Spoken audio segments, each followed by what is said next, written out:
Assalamualaikum, salam inovatif. Semoga kabar kalian semua baik-baik saja.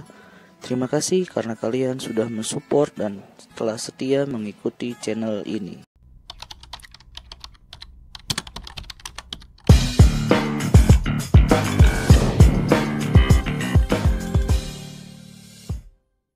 Salam semangat luar biasa. Berjumpa lagi dengan saya Kak Dimas di channel Sekolah, channel yang berbagi tentang edukasi, motivasi, dan inspirasi. So, bagi kalian-kalian khususnya para pelajar yang butuh edukasi atau materi pelajaran, motivasi, dan inspirasi, kalian wajib subscribe channel ini. Saya beri waktu 3, 2, 1 subscribe. Dan jangan lupa aktifkan tombol lonceng agar kalian senantiasa mendapatkan update video terbaru yang diproduksi oleh channel ini. Oke sahabat semua, hari ini Kak Dimas akan share di kelas edukasi, yaitu tentang materi pelajaran kelas 5, tema 1, subtema 1, pembelajaran 4.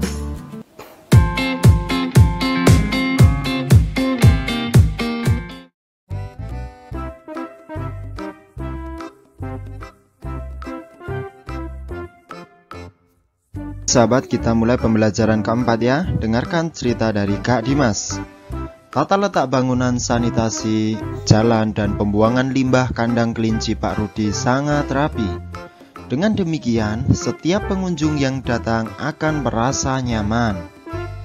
Sebelum membangun kandang kelinci, Pak Rudi telah mempersiapkan segala sesuatunya dengan membuat denah. Tahukah kamu apa itu denah? Denah merupakan gambaran tentang tata letak dalam suatu ruang atau tempat. Gambaran yang lebih luas dibandingkan dengan denah adalah peta. Peta merupakan gambaran dengan menggunakan skala tertentu mengenai suatu daerah. Pada pembelajaran sebelumnya, kamu sudah mengetahui luas dan letak wilayah negara Indonesia dengan menggunakan peta. Dengan peta, kita juga bisa mengetahui kondisi geografis negara Indonesia. Ayo saatnya kita mengamati. Amatilah peta pada pembelajaran sebelumnya. Tuliskan kondisi geografis wilayah Indonesia, khususnya kondisi geografis pulau-pulau besar di Indonesia. Untuk yang pertama yaitu Pulau Sumatera. Kondisi geografis Pulau Sumatera berdasarkan peta. Yang pertama, luasnya. Luasnya kurang lebih 473.481 km persegi. Kemudian batasnya ada batas laut dan batas daratan. Batas laut sebelah utara berbatasan yaitu dengan Teluk Benggala. Kemudian sebelah timur berbatasan dengan Selat Malaka. Batas sebelah selatan yaitu Selat Sunda. Dan batas sebelah barat adalah Samudra Hindia.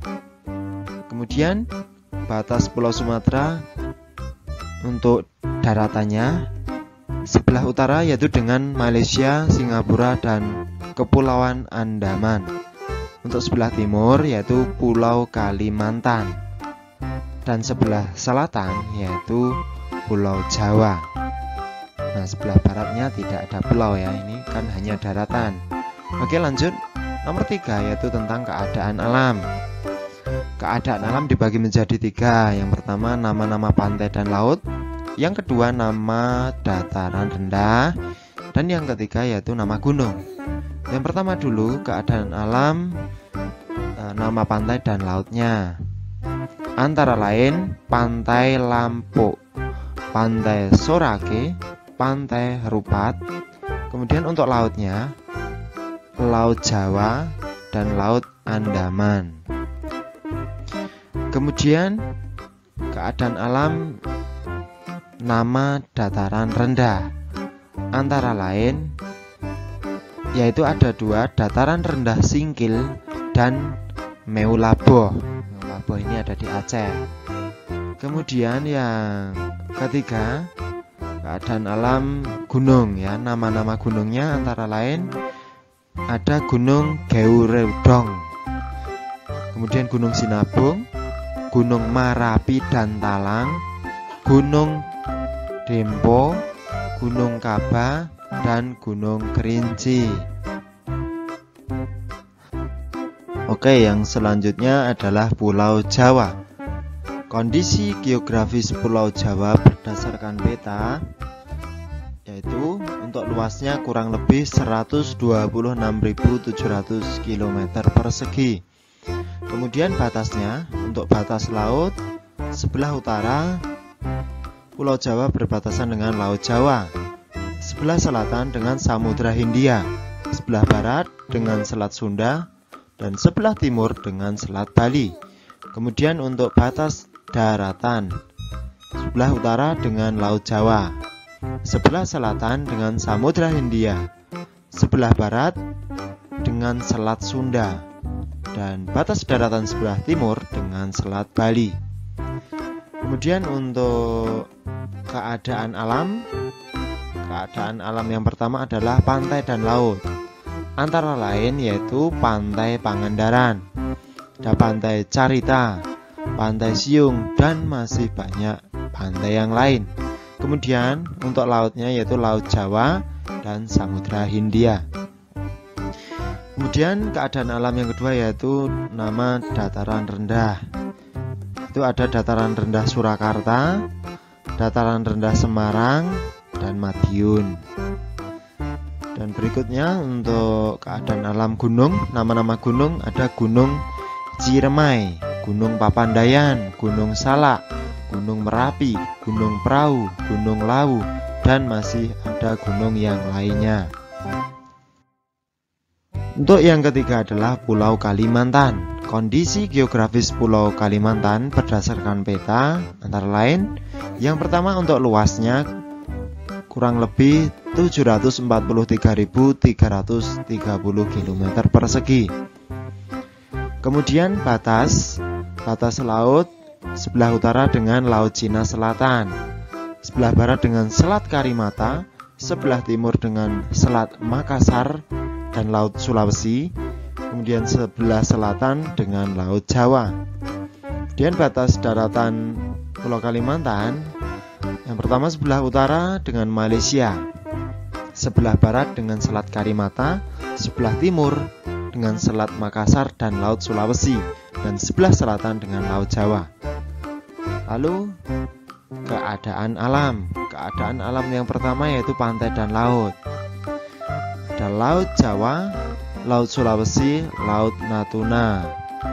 Kemudian nama-nama dataran rendah: Pangkalan Bun, Kualu Kapuas, Kualu Pambuang yang berada di Kalimantan Tengah. Kemudian ada Redep dan Selor berada di Kalimantan Timur. Kemudian ada lagi Ketapang dan Teluk Melano berada di Kalimantan Barat. Selanjutnya nama-nama gunung ada banyak ya: Gunung Kinabalu, Gunung Lumut, Gunung Palung, Gunung Liangpran, Gunung Bukit Raya, Gunung Halau-Halau. Oke, berikutnya selanjutnya Pulau Sulawesi.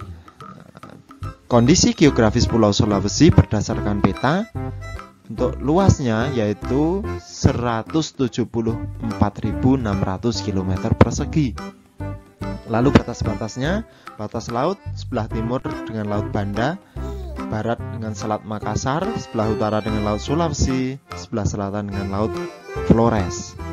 Batas daratan sebelah timur dengan Kepulauan Maluku, sebelah barat dengan Pulau Kalimantan, sebelah utara dengan negara Filipina, sebelah selatan dengan Pulau NTT dan NTB. Nah, sahabat, ini sebaiknya dihafalkan ya. Kemudian keadaan alam antara lain untuk pantai dan laut yaitu Pantai Likupang, Pantai Malalayang, Pantai Lakeba.